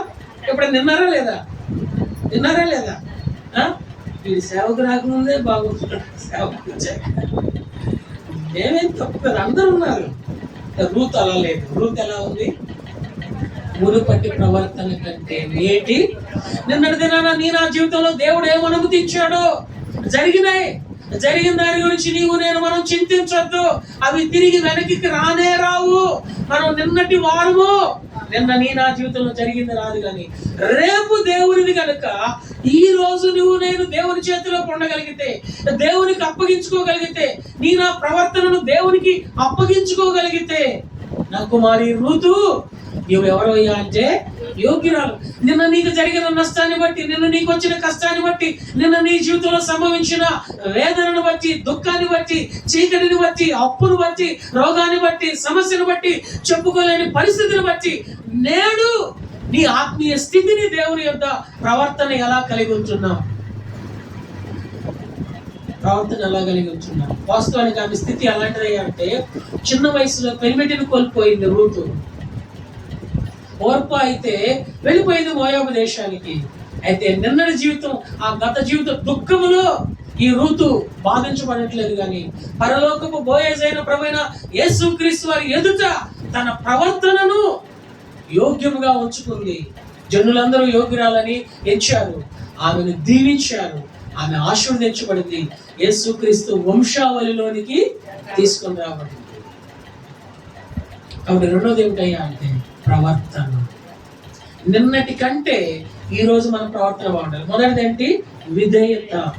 రెండోది ఏంటి? ప్రవర్తన. మన ప్రవర్తన ముఖ్యంగా ప్రసంగి గ్రంథం 5వ అధ్యాయం 1వ వచనంలో మనకి బాగా పరిచయం మాట, నీవు దేవుని మందిరమునకు వెళ్ళినప్పుడు నీ ప్రవర్తనను జాగ్రత్తగా చూసుకోను. దేవుడు ఆకాశం అందున్నాడు, మన భూమి ఎందున్నాం, మన మాటలు ఎలా ఉండాలా? కొద్దిగా ఉండాలి. కాబట్టి మందిరానికి వస్తున్న మనం విస్తారంగా మాట్లాడకూడదు. విస్తారమైన మాటల్లో దోషం ఉండక రాదు. మన మాటలు ఎలా ఉండాలంటే ఉప్పు వేసినట్లు రుచికరమైన సంభాషణ. భర్తనైనా, భార్యనైనా, తల్లినైనా, తండ్రినైనా, పిల్లలనైనా, స్నేహితులైనా, బంధువులైనా, ఇరుగు పొరుగు వారినైనా మన సంబోధన రుచికరంగా ఉండాలి, ప్రేమగా ఉండాలి, ఆప్యాయంగా ఉండాలి, దయగా ఉండాలి. రూతు అట్టి అనుభవం వచ్చింది. రూతుని బోయజు పట్టుకొని ఏమని పిలుస్తున్నాడు? కుమారి. రూతుని నయోమి పట్టుకొని ఏమని పిలిచింది? కుమారి. ఎందుకని అత్త కుమారి అని పిలిచింది? కాబోయే భర్త కూడా కుమారి అనే పిలిచాడు. అంటే ఈ ప్రవర్తన ఎలా ఉంది చెప్పాలండి. ఇప్పుడు నీవు పెళ్లి కాకముందు నిన్ను మీ మమ్మీ ఏమని పిలుస్తుందో, పెళ్ళైన తర్వాత కూడా నీ భర్త గాని భార్య గాని అలా పిలిచేటట్లు నీ ప్రవర్తన ఉండాలి. ఉద్యోగం రాకముందు నీవు ఎలా ఉన్నావో దేవునిలో, ఉద్యోగం వచ్చిన తర్వాత కూడా నీ ప్రవర్తన అలా ఉండాలి. మారు మనసు పొందక ముందు కన్నా మారు మనసు పొందిన తరువాత ఆయనకు సమీపమయ్యే కొలది మన ప్రవర్తన అలాగుండాలి. దేవుడు కూడా, కుమారి నీ విశ్వాసం నిన్ను స్వస్థపరచును, సమాధానం గలవై నా కుమారుడా భయపడకము, నేనే ధైర్యముగా ఉన్నాను. ఆ జనువులోనికి రావాలి అంటే మన ప్రవర్తన ఇదేనా మన ప్రవర్తన. మందిరంలో ఒకలాగా ఉంటుంది, ఇంట్లో ఒకలా ఉంటుంది, ఆఫీస్లో ఒకలా ఉంటుంది. ఒక ఆయన చిన్నప్పుడు సండే స్కూల్లో ఒక అంకుల్ చెప్పాడు, మనమంట తల దురద పుట్టినప్పుడు 3 విధాలుగా ఆ దురద తీర్చుకుంటాము. తల మందిరంలో గోపుకోవాలంటే ఎలా గోపుతామంటే ఇట్లా చుట్టూ చెదిరిపోకూడదు, పక్కన వాళ్ళకి తెలియదు, ఇట్లా వేస్తాం. అదే ఆఫీస్లో గోకాలంటేనేమో ఆఫీస్, అదే ఇంట్లో దురద పుట్టి గోకాలంటేనేమో చుట్టూ మొత్తం పెట్టేసి వాళ్ళు మనుషులో దయ్యాలో అర్థం గోకు వదిలిపెడతారు. పొలంలోనూ ఎక్కడ ఎవరు లేనప్పుడు అంటే అట్లా ఉంది మన యాటిట్యూడ్. ప్రవర్తన జాగ్రత్తగా నీవు దేవుని, మన ప్రవర్తన ఆధారపడేది మొదట మన చూపు మీద, మన ప్రవర్తన ఆధారపడేది మన మాట మీద, మన ప్రవర్తన ఆధారపడేది మన మనసు మీద, మన ప్రవర్తన ఆధారపడేది మన నడక మీద, మన ప్రవర్తన ఆధారపడేది మన క్రియల మీద. ఏం చూస్తున్నాం, ఎలా చూస్తున్నాం, ఎక్కడ చూస్తున్నాం, ఎవరిని చూస్తున్నాం, ఎందుకు చూస్తున్నాం. దేవుడికి ఇది అవసరం. నీ ప్రవర్తన కుమారి, మునుపటి నీ ప్రవర్తన కంటే నేటి నీ ప్రవర్తన సత్ప్రవర్తనగా ఉన్నది కనుక నీవు యోగ్యురాలవు. మన ప్రవర్తన ఎలా మనం చూస్తామనండి. ఎవరు యోగ్యులయ్యా అంటే 5 విషయాలు చూసుకొని ముగించుకుంటాం. లూకాసు వార్త 7వ అధ్యాయం 1వ వచనం నుంచి 4వ వచనం వరకు. మొదటిది ఎస్తేరు వలె విధేయత చూపేవారు యోగ్యులు. రెండవది రూతు వలె సత్ప్రవర్తన కలిగిన వారు యోగ్యులు. మూడవది లూకాసు వార్త 7వ అధ్యాయం 1వ వచనం నుంచి 4వ వచనం వరకు. ప్రజలకు సంపూర్తిగా వినిపించిన తరువాత కపెర్నహూములోనికి వచ్చెను. ఒక శతాధిపతికి ప్రియుడైన దాసుడు రోగి అయి సావసిద్ధమై ఉండెను. శతాధిపతి యేసును గూర్చి విని ఆయన వచ్చి తన దాసుని స్వస్థపరచవలెనని ఆయనను వేడుకొనుటకు యూదుల పెద్దలను ఆయన యొద్దకు పంపెను. వారు యేసు యొద్దకు వచ్చి నీ వలన ఈ మేలు పొందుటకు అతడు యోగ్యుడు. ఎవరండి? శతాధిపతి. ఈ శతాధిపతి యేసు వారి ద్వారా మేలు పొందటానికి ఏమైనాడయ్యా అంటే యోగ్యుడు. ఏం చేశాడు చూడండి, ఏం చేశాడు. 5వ వచనం, అతడు మన జనులను ప్రేమించి మనకు సమాజ మందిరము తానే కట్టించునని ఆయనతో చెప్పి మిక్కిలి ప్రతిమలను కొనిరి. ఇతడు యోగ్యతలోనికి రావడానికి ఇతనిలో చాలా మంచి 7 లక్షణాలు ఉన్నాయి. ఆ వచనంలో 2 కనపడతాయి. చెప్పండి. ఆ వచనంలో 2 లక్షణాలు ఉన్నాయి, చెప్పాలండి. దేవుని ప్రజలను ఏం చేస్తున్నాడంటే ఆయన, మనం ఏం చేస్తున్నాం అంటే దేవుని ప్రజల్ని లెక్కే ఉండదు. ఎదురు చూడండి మనకి ఎంత చిన్న సూప్ అంటే ఈడ నా ముందు ఎందుకు కొడుకొస్తాడు, నా టాలెంట్ ముందు ఈడంత, అసలు నేను ప్లే చేస్తున్నట్టు ఈడేం ప్లే చేస్తాడు కదండి. దేవుని వలన నీవు నేను మనము మేలు పొందడానికి యోగ్యత రావాలి అంటే బైబిల్ అంతా 2 మాటలండి. 1 దేవుడిని మనఃపూర్వకంగా ప్రేమించడం, 2 దేవుని పోలికలో ఉన్న ప్రతి మనిషిని ప్రేమించడం. ఈరోజు సాటి మనిషి అంటే మనిషికి ఏమి లేదు, మనిషి అన్న విలువే లేదు. అసలు మనిషిని మనిషిగానే చూడలేదు. పురుగు కంటే దారుణంగా చూస్తాం. అక్కడక్కడ కొంతమంది కోడళ్ళు అంటూ ఉంటారు, నన్ను గోంగూరలో పురుగుని తీసేసినప్పుడు తీసేస్తున్నారని అంటారు. గోంగూరలో పురుగుని ఉంచుకుంటారా? గోంగూర ఎప్పుడైనా శుభ్రం చేస్తారా? గోంగూరలో పురుగుని తీసేసినట్టు తీసేస్తూ ఉంటారు కొంతమంది కోడళ్ళు. అందరు కాదులేండి, కొందరు. అలానే ఈ శతాధిపతి అయితే సాటి, ఇంకా కొంతమంది అయితే భార్యలను అయితే చెప్పు కింద రాయి కంటే దారుణంగా తీసేస్తా ఉంటారు. అది తగదండి. నీవు నేను మనము దేవుని పోలిక చొప్పున సృష్టించబడ్డా, నిర్మించబడ్డా. నిర్ణయకాల సమయంలో దేవుడు తన స్వరక్తినిచ్చి నిన్ను నన్ను కన్నాడు. ఆయన యోగ్యుడిగా నీ పక్షంగా నిలిచి నిన్నును యోగ్యుడిగా చేయటానికి ఏం కోరుతున్నాడయ్యా అంటే, దేవుడు నిన్నుంచిన స్థలంలో చేరువచ్చే దేవుని ప్రజలను ఏం చేయాలండి? ప్రేమిస్తే ఏం చేస్తావంటే వారిని ఆత్మ సంబంధమైన మందిరముగా నిర్మిస్తావు. అక్కడ అవసరం కొలది భౌతిక సంబంధమైన మందిరం కట్టించి పెట్టాడు ఆ శతాధిపతి. ఇక్కడ ప్రతి ఒక్కరూ ఒక్కొక్క మందిరం కట్టాలని కాదు. ప్రతి ఒక్కరు ఒక్కొక్క మందిరం కట్టుకుంటే సేవకుడు ఉండడు, విశ్వాసులు ఉండరు, ఎవరు ఉండరు. ఆత్మ సంబంధమైన మందిరముగా కట్టబడాలి. అవసరం కొలది అవసరమైనప్పుడు భౌతిక సంబంధమైన మందిరము కట్టుకోవడానికి నా సహకారము కావాలి. అయితే ప్రాముఖ్యమైనది ఏమిటయ్యా అంటే, ఏ వ్యక్తినైతే నువ్వు ప్రేమిస్తావో ఆ వ్యక్తి దేవుని మందిరముగా రావటానికి, దేవుని మందిరముగా, దేవుని నివాస స్థలముగా చేయబడటానికి నువ్వు ప్రయాసపడతావు. ఆ ప్రయాస ఈ శతాధిపతిలో చూశారు. అందుకని అంటున్నారు, ఇతడు నీ వలన మేలు పొందుటకు యోగ్యుడు.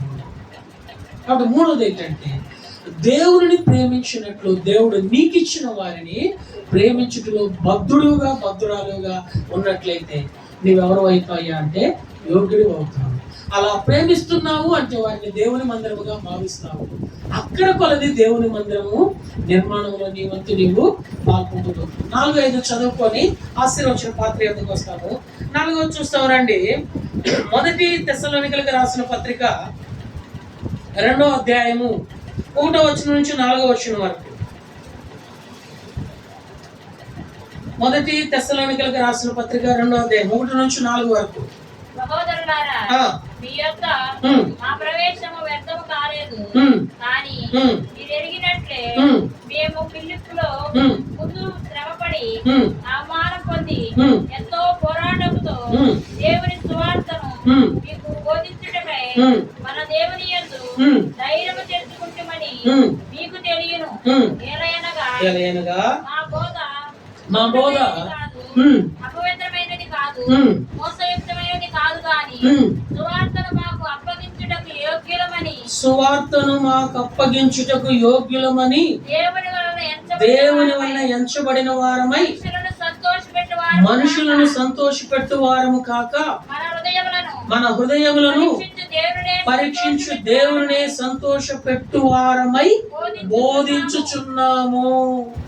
కాబట్టి 4వది ఎవరయ్యా యోగ్యులు అంటే, మనుషులను సంతోష పెట్టాలని కాక దేవుని సంతోష పెట్టాలని వ్యక్తిగత జీవితాన్ని, కుటుంబ జీవితాన్ని, సంఘ జీవితాన్ని సువార్త పనిలో కట్టుకునేవారు యోగ్యులు. పల్నాడులో నేను సేవ చేస్తున్నప్పుడు సంఘ పెద్ద లైవ్లో ఇప్పుడు కానీ రేపు కానీ వింటారు, ఖచ్చితంగా వింటాను నాకు తెలుసు. అయినా పర్లా, ధైర్యంగా పేరు చెప్పగలను. ఆయనకి నాకున్న బాండింగ్ అలాంటిది. ఐజెక్ అన్న ఆయన అన్నాడు, అన్న నువ్వు ఎక్కువ కాలం ఉండవన్నా అన్నాడు. నేను ట్రాన్స్ఫర్ అయ్యి వచ్చేటప్పుడు అన్నాడు, అన్న నువ్వు ఎక్కువ కాలం ఎక్కడ ఉంచరన్నా, నేను తొందరగా పంపించేస్తానమ్మా. ఏమన్నా ఖచ్చితంగా చెప్పాను. ఎందుకని అంటే, ఎంత ముక్కుసూడిగా చెబితే ఎంత ముక్కుసూడిగా చెబుతా ఉన్నావు, ఎంత ఖచ్చితంగా చెబుతా ఉన్నావు, నువ్వు చెప్పేది నాకే అన్నట్టు అనిపిస్తా. ఇంకా నేను ఆడించుకుంటాను చెప్పన్నా. తర్వాత కూర్చోబెట్టి ఈ మాటలు చూపించి, ఇప్పుడు చెప్పన్నా ఉంచుకుంటావా అంటే ఏం చేస్తాను తప్పదుగా. ఎవరు ఏమన్నా అనుకోని దేవుని ప్రజల మీద ప్రేమ ఉంది కనుక దేవుడు మాకు ఇచ్చిన సువార్త, దేవుడు మాకు ఇచ్చిన పని, పరిచర్య మనుషులను సంతోష పెట్టాలని కనుక చేస్తే దేవుని దృష్టికి ఏం కాము యోగ్యులు. నీ భర్త రక్షణ కోసం నువ్వు ప్రయాసపడడానికి వాక్యంగా అనుసరించకపోతే, నీ భార్య రక్షణ కోసం వాక్యంగా స్వీకరించకపోతే, రేపు వారి నరకానికి వెళితే ఎవరిని సంతోషపెట్టడం కోసం నీవు సహజీవనం కలిగి ఉంటున్నావు? నీ పిల్లల విషయంలో దేవుని సంతోషపెడుతున్నావా? నీ పిల్లలను సంతోషపెడుతున్నావా? ఒక ఆయన ఫోన్ చేసి అన్నాడు, అన్న సింపుల్ అన్న, విమర్శించకుండా వాక్యం చెప్పు, ఎన్నేళ్ళైనా కదలకుండా ఉంటావు అన్నాడు. కుదిరిద్దా విమర్శించండి? ఆశీర్వచన పాత్ర దగ్గరకు వచ్చేటప్పుడు మనల్ని మనం ఏం చేసుకోవాలండి? విమర్శించుకోవాలి. విమర్శించుకోవాలంటే వాక్యం ఉన్నట్టు తీయాలి. అప్పుడు నేనన్నాను, వాక్యంలో లేనిదైతే చెప్పను కానీ వాక్యం కనుక ఉంటే మాత్రం, బైబిల్ అలా ఉంటే మాత్రం చెప్పకుండా ఉండలేదు. ఒకవేళ వాక్యాన్ని దాచి చెప్తే నేను దేవుని దృష్టికి ఏమవుతాను? అయోగ్యుడు. నిన్ను సంతోష పెట్టడం కోసం నేను అయోగ్యుండే యుగ యుగాలు నరకానికి నేనే వెళ్ళాలా? నాతో పాటు నిన్ను కూడా నరకానికి ఆడ తీసుకొని పోవాలా? ఈ సేవ చేసే కంటే, ఈ సువార్త చెప్పే కంటే కదండి. పౌలు అపోస్తలుడు, అందుకనే పౌలు కట్టిన సంఘాలలో ఒక్క తెస్సలోనిక సంఘము మరణ భయం లేని సంఘముగా ప్రభు రాకడ కొరకు సిద్ధపాటు కలిగి ఉంది. అయితే శేషమందు చూసారా, వాళ్ళు ఎంత సంతోషిస్తారంట. అన్న దేవుడు నాతో మాట్లాడుతున్నాడు, దేవుని వాక్యం నాతో మాట్లాడుతూ ఉంది. నీ వచ్చిన తర్వాత నేను చాలా సరి చేసుకోవడానికి, సరిదిద్దుకోవడానికి, భార్యతో భర్తతో సమాధాన పడడానికి దేవుడు నా కుటుంబంలో ఎంతో మేలు చేస్తా వచ్చాడని చెప్పే శేషం ఉంది.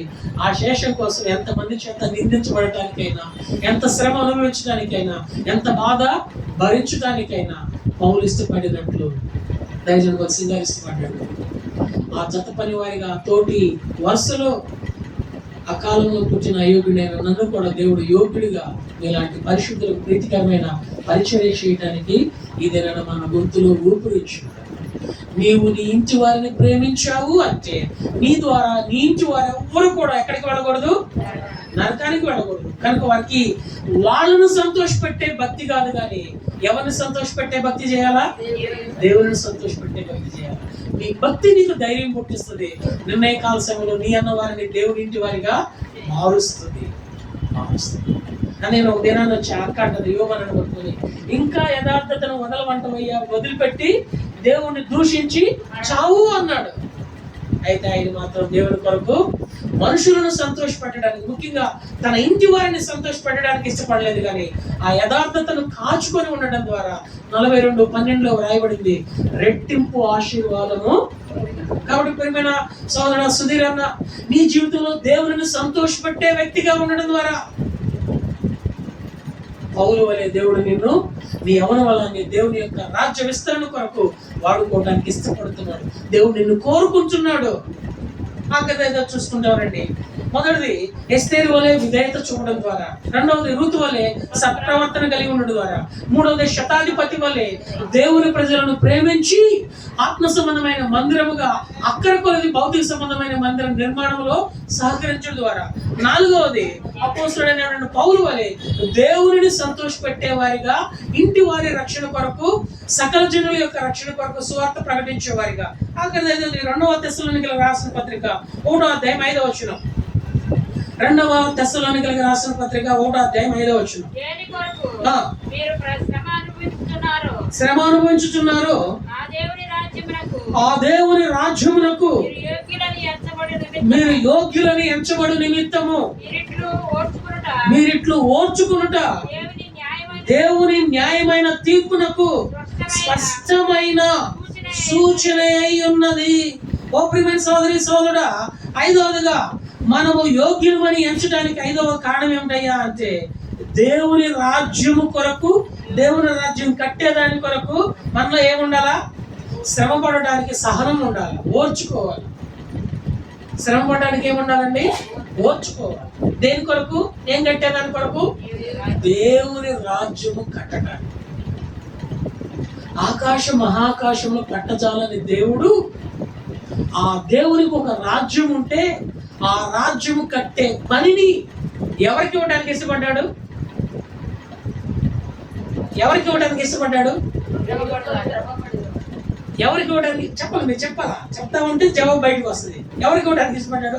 ఆకాశ మహాకాశంలో పట్టజాలని దేవుడు పోలేడి మక్క. ఆకాశ మహాకాశంలో పట్టజాలని దేవుడు తనకు ఒక రాజ్యం నిర్మిస్తుంటే ఆ రాజ్యం కట్టే పనిని ఎవరికి ఇవ్వడానికి ఇష్టపడ్డాడు మాణిక్యమక్క? Very good. ఇంకా వెరీ గుడ్. ఇంకా వెరీ గుడ్. ఇంకా ఓ దేవోరక్క చెప్పు. నాకు అని చెప్పగలిగిన వాళ్ళు ఉన్నారా? దేవుని రాజ్యం కట్టే పనిలో దేవుని కొరకు నా వంతు నేను శ్రమ పడడానికి ఎంతైనా సహిస్తాను, ఎంతైనా ఓర్చుకుంటాను.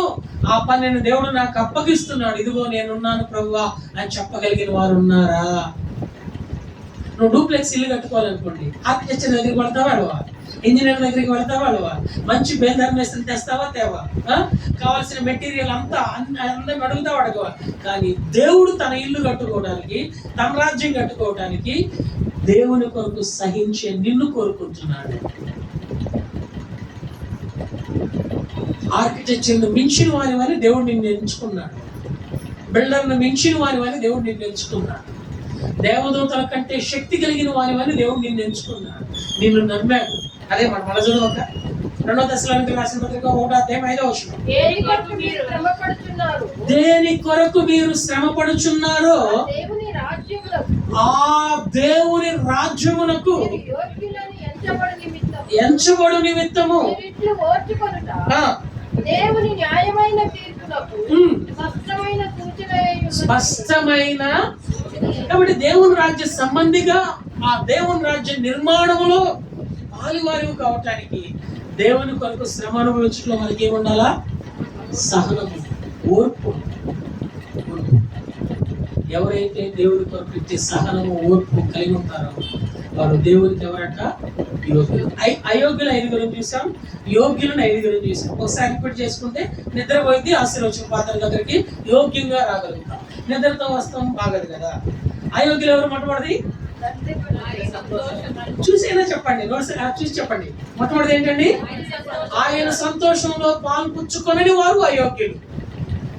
రెండవది తను తాను అతిశయించుకునేవారు అయోగ్యులు. మూడవది సమాధానము పొందని వారు అయోగ్యులు. నాలుగవది దేవుని సంఘాన్ని పాడు చేసేవారు అయోగ్యులు. ఐదవది దౌష్ట్యము, ఉన్న స్థలాన్ని ఉన్న స్థలంలో కలవరం తెచ్చేవారు అయోగ్యులు. ఇట్టి లక్షణాలు మనలో లేకుండా యోగ్యులుగా ఉండడానికి 5 చూసాం. వారిలో మొట్టమొదటి ఎవరు?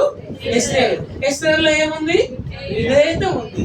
దేవునికి విధేయత చూపింది, పెనతండ్రికి విధేయత చూపింది, ఏగేకి విధేయత చూపింది, రాజుకి విధేయత చూపింది, అనాథగా ఉన్నప్పుడు విధేయత చూపింది, ఆ తరఫీదులో ఉన్నప్పుడు విధేయత చూపింది, రాణిగా ఉన్నప్పుడు కూడా విధేయత చూపింది. అన్ని వేళలలో ఆమెలో ఏముంది? విధేయత ఉంది. వారు యోగ్యులు. రెండవది రూతు మునుపటి ప్రవర్తన కంటే నేడు సత్ప్రవర్తన కలిగి యవనస్తులను ఫాలో అవ్వలేదు. యవనస్తులను ఫాలో అయితే మనం కూడా ఏమవుతాం? గుండు కొట్టించుకుంటాం, ముట్లు వెనకేసుకున్నట్టు. యవనస్తులు ఫాలో అవ్వలేదు, పెద్దోళ్ళు కూడా ఫాలో అవ్వలేదు. లేని దానికోసం ప్రయాసపడడం అవసరం. లేనోళ్ళు కూడా ఫాలో అవ్వలేదు, వాళ్ళని కూడా చూడాల. దేవుడు నిన్ను ఎలా ఉంచాడు అలా. మూడవది ఎవరండి? శతాధిపతి. ఓ శతాధిపతి దేవుని ప్రజలను ప్రేమించి ఆత్మ సంబంధమైన మందిరముగా వారిని కట్టే పనిలో, భౌతిక సంబంధమైన మందిరం అవసరమైతే ఆ కట్టే పనిలో ఆత్మపులు పొందిన వారిగా ఉన్నాడు. అందుకని అతడు నీ వలన మేలు పొందుటకు అతడు యోగ్యుడు. నాలుగవది ఏంటండి? పౌలు వలె మనుషులను సంతోషపెట్టే వారిగా కాకుండా దేవుని సంతోషపెట్టడానికి ఈ సత్య సువార్త పని చేసేవారిగా ఉన్నారు. ఆఖరిదైదవది దేవుని రాజ్య నిర్మాణములో సహనము, ఓర్పు కలిగి ఆ రాజ్యముగా కట్టే పని. నీవే దేవుని రాజ్యం. నువ్వెవరు అంటే దేవుని రాజ్య సంబంధివి. నీ రాజ్యం శాశ్వతమైనది, నీ రాజ్యము లయము కానిది, నీ రాజ్యముకు అంతము లేదు, నీ రాజ్యము సిద్ధపరిచినది, నీ రాజ్యము యుగ యుగాలు ఉండేది, నీ రాజ్యము నాశనము లేనిది. ఇవన్నీ బైబిల్లో ఉన్నాయి దేవుని రాజ్యం గురించి.